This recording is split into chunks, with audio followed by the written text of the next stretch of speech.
All right, here's my story about my wedding that never happened.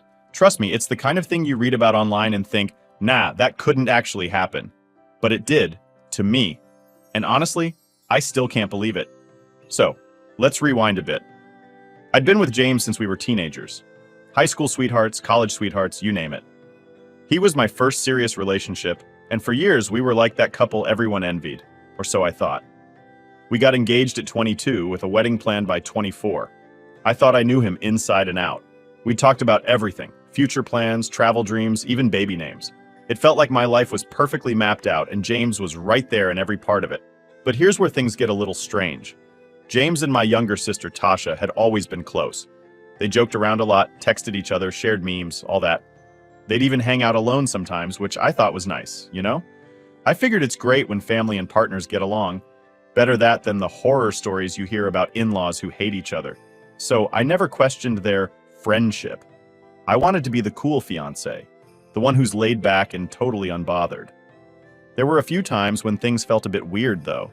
Tasha's ex-boyfriends, for example, were all super jealous of James. They'd complained to her about how close she was with my fiancé, and at the time I thought they were just insecure. I brushed it off as their problem, not mine. I trusted James completely.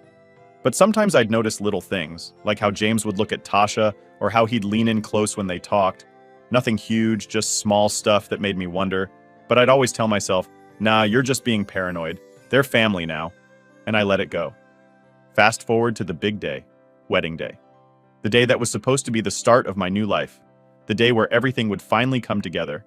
I was in my dress, makeup done, hair all set, the works. I had spent months planning this day down to the tiniest detail, from the flowers to the playlist for the reception. My friends and family were buzzing around, helping me get ready, and I was in that nervous but excited state, you know? Like the butterflies were real. As the time got closer, I started getting a little anxious because I hadn't heard from James all morning. Not even a, hey, can't wait to see you. But I thought, it's fine, he's probably just as nervous as I am. Maybe he's running around doing last-minute stuff. I wanted everything to be perfect, so I brushed it off and kept getting ready. Finally, the time came. I was supposed to be heading down the aisle in 10 minutes. 10 minutes! And there I was, standing in the back room of the venue with my dad, waiting for James. I had my phone in hand, just in case he texted or something. My dad was chatting away, but I was barely listening, just staring at the door, waiting to see James walk in with that grin he always had. But then 10 minutes turned into 15, then 20. At 25 minutes, my stomach started doing flips. The coordinator came over asking if we should delay the ceremony. I started to panic a little. I asked if someone could check on James, but they said no one could find him. That's when things got weird. I pulled out my phone and tried calling him, straight to voicemail. Okay, maybe his phone died or something. I tried again. Same thing. Then I went to message him on social media, and that's when I saw it. He had blocked me. On everything. My heart dropped. I remember just standing there, phone in my hand, not really processing what was happening. Like, how does your fiancé block you on your wedding day? I went from confused to angry to just straight up terrified in seconds. I mean, this was James, my James, the guy I'd planned my life with. What was going on? I must have called him a dozen times, hoping maybe it was some awful mistake or a sick prank. But no, nothing. Just silence. My mom came over, all worried, asking what was wrong, and I couldn't even explain it to her. How do you tell your mom that your fiancé has ghosted you on your wedding day? Finally, my cousin Alan pulled me aside. He looked at me with this pity in his eyes, like he knew something terrible. That's when he told me he'd overheard some guests talking. Apparently, someone saw James leave the venue early that morning with Tasha. They were seen getting into his car together, laughing, like they didn't have a care in the world. I couldn't believe it. My own sister? I kept thinking, there's no way, not Tasha. She'd never do that to me. But the pieces started to click. The little looks, the private jokes, the way she'd always been right there, just a little too close. I felt sick, like physically sick. The room was spinning and it was everything I could do not to completely lose it in front of everyone. I stumbled out of that back room, half walking, half running. I just needed air, needed to be away from everyone. I didn't want to believe what I'd just heard. Part of me thought maybe it was all a misunderstanding, that maybe they'd come back and everything would be fine. But deep down, I knew. James and Tasha had planned this. They'd left me here, dressed up and waiting, surrounded by friends and family, all to run off together. I must have sat outside for hours just staring at my phone, hoping for some miracle text, some explanation. But there was nothing. Just silence. I watched as guests trickled out, giving me those looks of pity, those awkward hugs, and "I'm so sorry" glances. My mom kept coming by, asking if I wanted to talk, but I couldn't. What was I supposed to say? My fiancé and my sister just ran off together, but hey, no big deal. Eventually, I was the last one left at the venue. Just me in my wedding dress, alone. I don't even remember getting home. I must have been on autopilot, just going through the motions. That night, I sat on the edge of my bed, still in my dress, feeling completely hollow. It was like everything I'd believed in, everything I'd planned had just vanished in one brutal, humiliating instant. And that was it. No wedding, no fiancé, no sister, just me, left to pick up the pieces. After the disaster that was my wedding day, you'd think I'd hit rock bottom and just start to bounce back up, right? Like there's nowhere lower to go after being left alone in a dress in front of everyone I know. But no, it turns out there was a whole new level of low waiting for me after that day. In the beginning, I was just numb. Like, I can't even describe how detached from reality I felt. My phone kept lighting up with texts and calls from people wanting to know what happened or offering their sympathy, but I couldn't bring myself to answer. I put it on silent and threw it somewhere, trying to ignore that any of this was actually real. I didn't even want to leave my room, didn't want to talk to anyone. My family, friends, everyone was reaching out, but what could they say that would actually make any of this better? Then the shock started to fade, and that's when it hit me. I was angry. Angry doesn't even begin to cover it.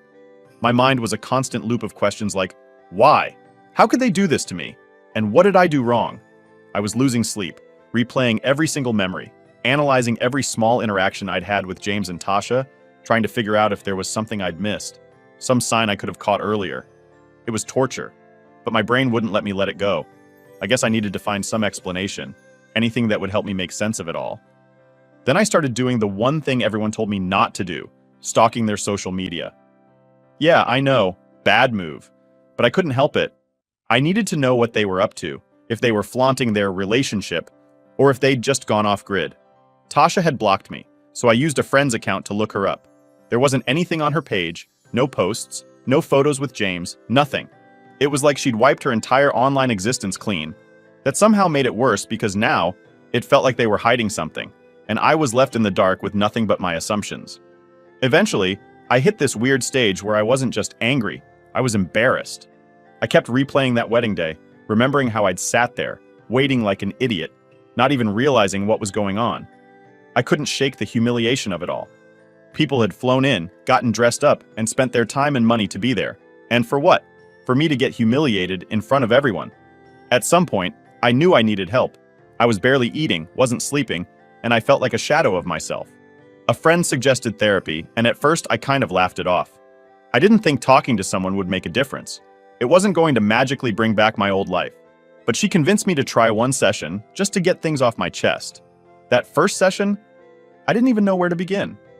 I sat there for a good 10 minutes, just staring at the wall, trying to figure out how to explain this mess.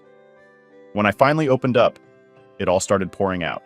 The betrayal, the anger, the humiliation, everything. And for the first time, someone listened without pity, without judgment. Just listened. I can't say it fixed me, but it felt like I was unloading some of the weight I'd been carrying.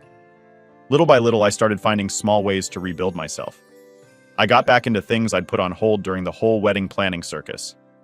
Joined a book club, went to a few local meetups, tried to reconnect with friends I'd sort of let fall to the wayside.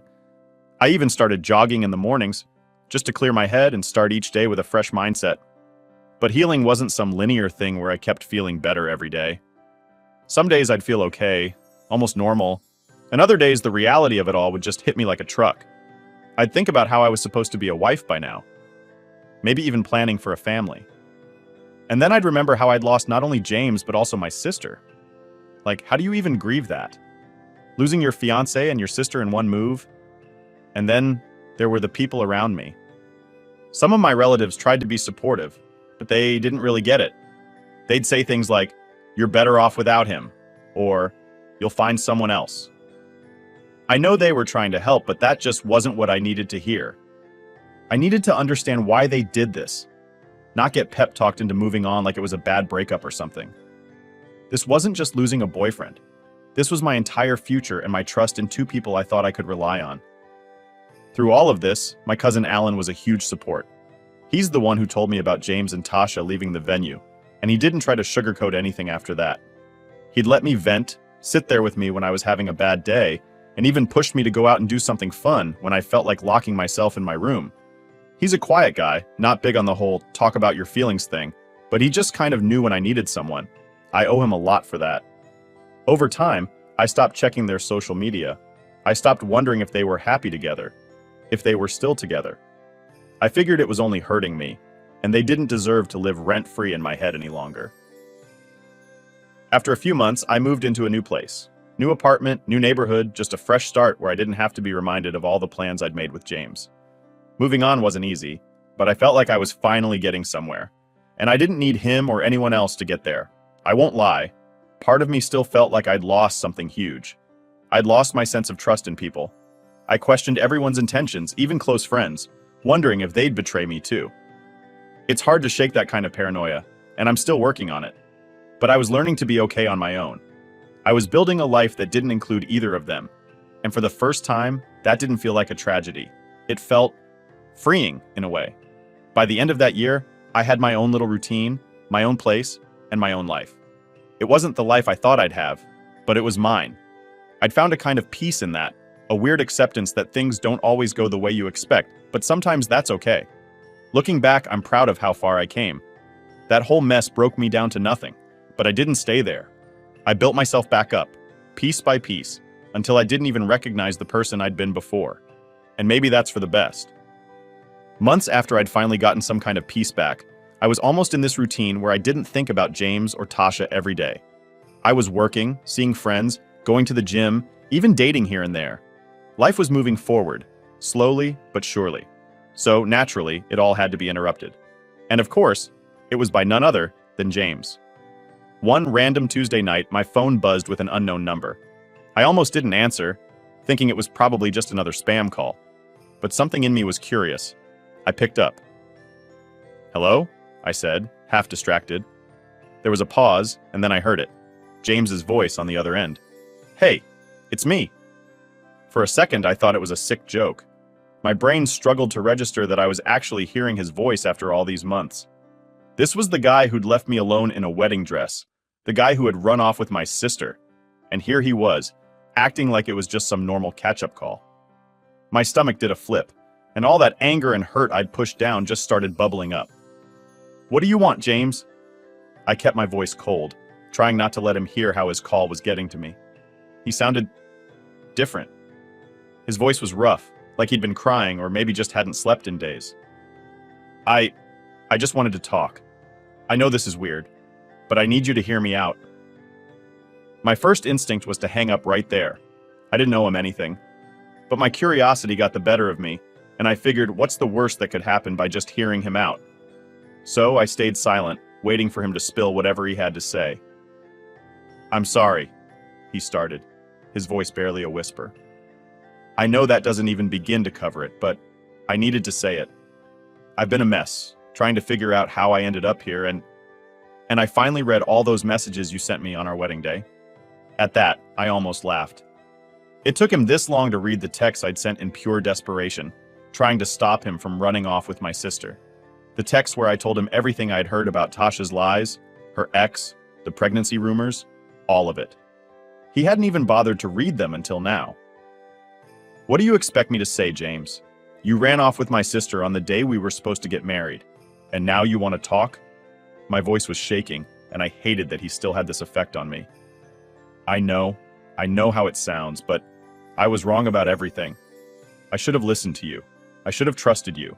I've spent months realizing how big of a mistake I made, and I know it's too late, but I wanted you to know that I'm sorry. There was this long silence where I didn't know what to say. He sounded genuinely regretful, but what did that change? My life had been ripped apart, and his sorry wasn't going to fix any of that. Part of me wanted to scream at him, but I was just too drained. So I let him talk. He started rambling about Tasha, saying that things hadn't exactly been the fairy tale he'd thought they would be. Apparently, she'd turned into someone he barely recognized, always out with her friends, blowing through his money, and treating him more like a piggy bank than a partner. I could hear the regret in his voice, and yeah, maybe it felt a little like justice, but it didn't erase what he'd done to me. "You made your bed, James," I finally said, cutting him off. "You and Tasha both. You hurt me in a way I didn't even know was possible. And now, just because you're unhappy, you want sympathy? No, I don't expect you to feel sorry for me. I miss you," he said, his voice breaking a bit. That was it for me. I almost laughed again, but this time it was more out of frustration than anything. "You miss me? Are you kidding? You threw everything away for my sister, James. Whatever you're feeling right now, it's your problem, not mine." He was quiet for a second, and then he sighed. "I know I can't make it right. I just needed you to know that I regret it. I was stupid and blind, and I lost the best thing that ever happened to me." I sat there, phone in hand, not really sure what to say. On one hand, I'd wanted this moment for months, to hear him admit he'd screwed up. But now that I had it, it felt hollow. His regrets didn't make any of the pain go away. They didn't make me feel better or undo the humiliation I'd gone through. "Look, James," I said, trying to keep my voice steady. "I've moved on. My life isn't about you anymore, and I don't want to reopen old wounds. Whatever issues you have with Tasha, they're yours to deal with. I've got my own life now." He didn't argue, didn't push. He just let out this long sigh, like he knew this was the end of it. "I understand. I won't bother you again," he mumbled, sounding defeated. And with that, he hung up.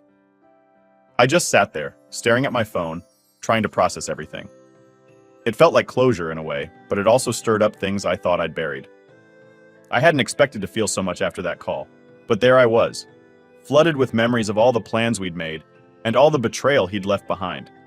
It was like ripping open a wound that had barely healed.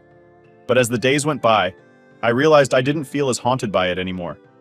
Hearing him say he was sorry, hearing the regret in his voice, it didn't fix anything, but it helped me let go of any last bits of anger I was still holding on to.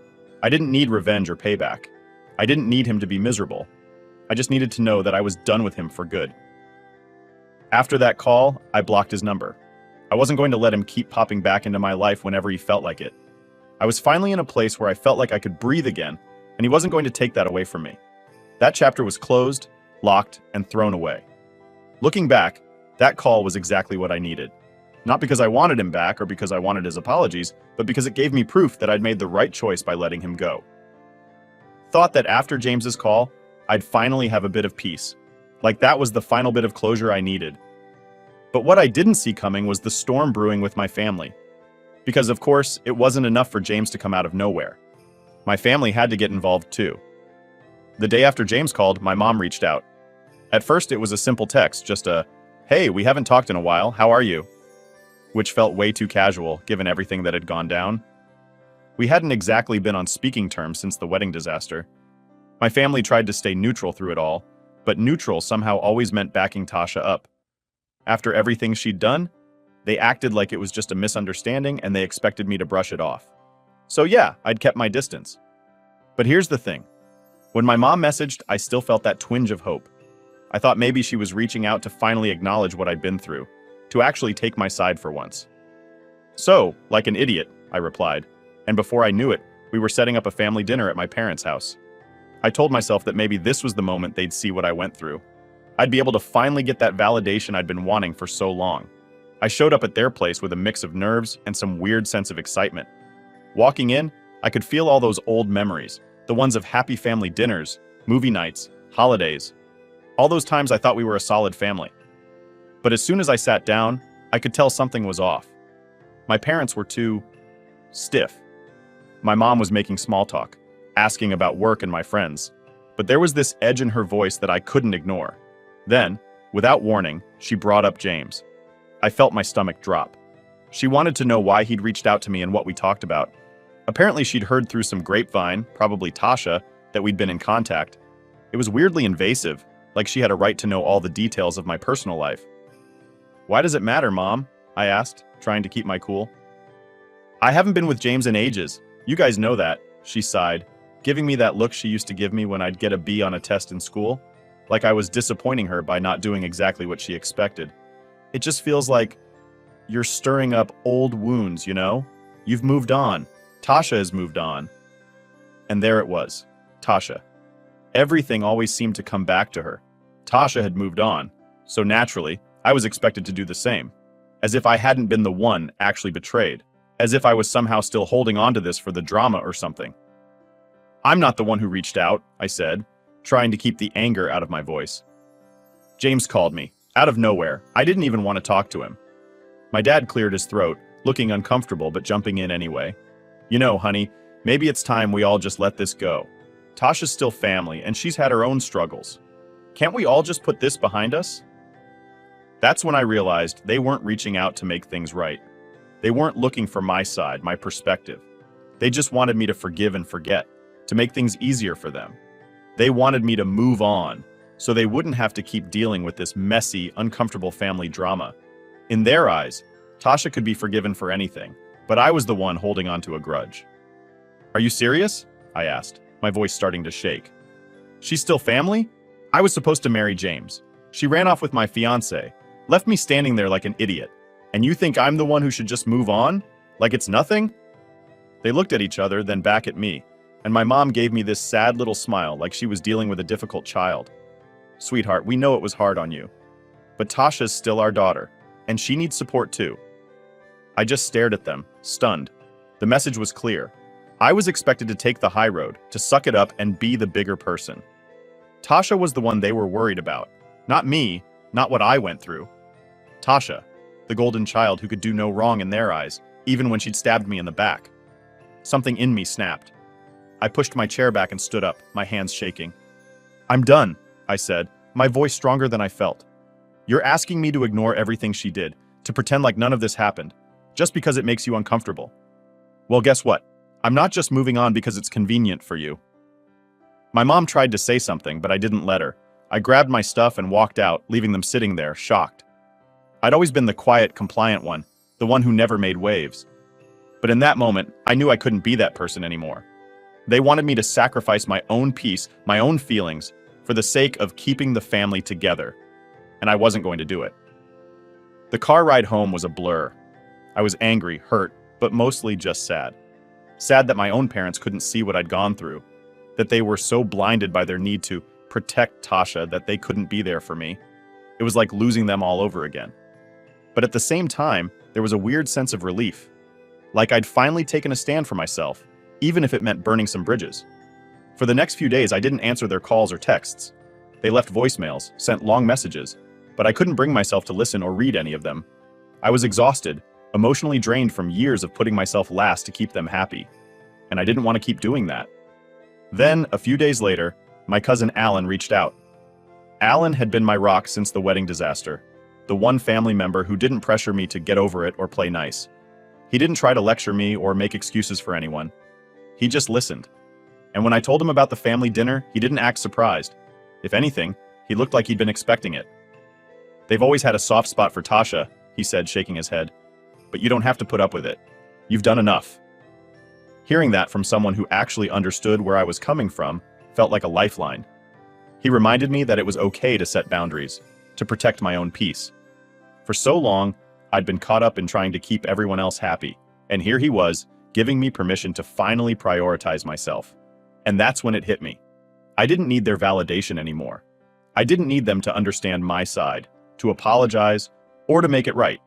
I could let go without their approval. For the first time in a long time, I felt like I was in control of my own story.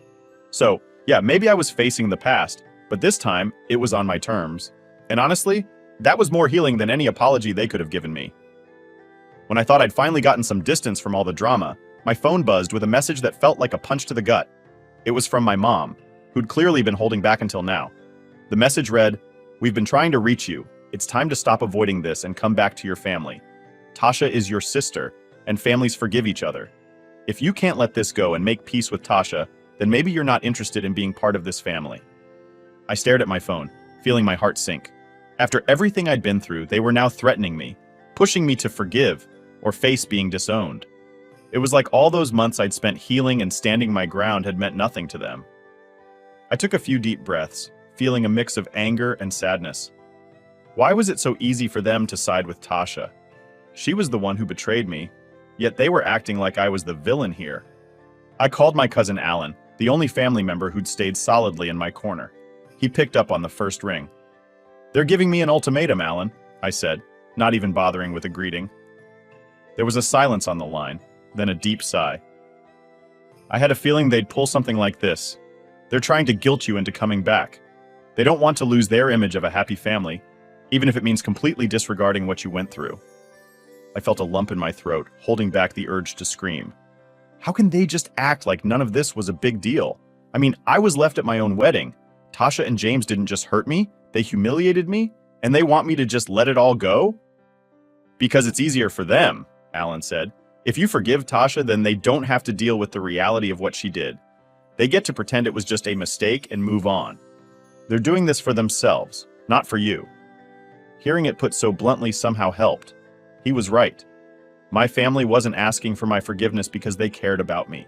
They were doing it because they didn't want to face the consequences of their own failure to hold Tasha accountable. Look, you know what you need to do, Alan continued.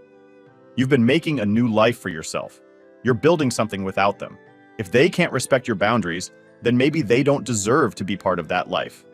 It hit me then that I'd been hanging on to the hope that, at some point, my parents would take my side, that they'd see what I'd gone through, see how much Tasha had hurt me, and finally stand up for me.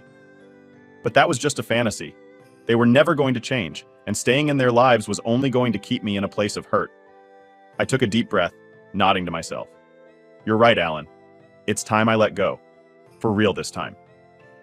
That night, I sat down with a piece of paper and started writing.